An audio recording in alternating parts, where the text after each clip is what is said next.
NAATH mi na pony mi shatke Shade to karan ideliu ke kuide Mi talagin til jade lot Shia yakaga kelya duka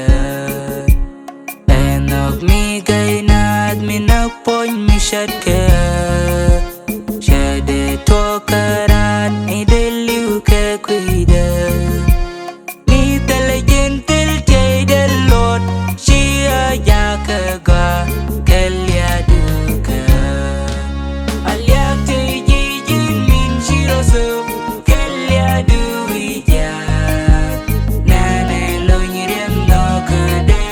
lo nyejawe Jerusalem Alyak te yijin min shirosu kelya duija Nane lo nyirem no kade lo nyejawe Jerusalem Kegwa de la parian kerinda Shia jakeo shen bidier keje Keo Yesu kadu intereide dini jenko Kegwa de la parian kerinda Shia jakeo shen bidier keje Keo Yesu kadu intereide dini jenko Hallelujah Alyak te yijin min shirosu kelya duija Nane lo nyirem no kada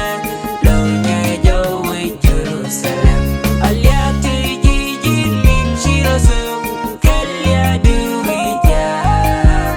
Nane lo nyirem no kada lo nyejawe Jerusalem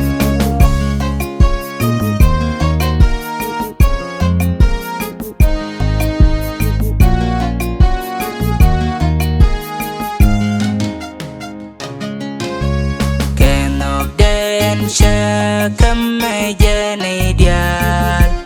Ke kai lai den kwa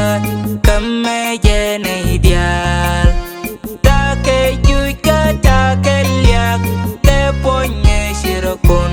ke obadilkan Kenok den sha kame jene ideal Ke kai lai den kwa kame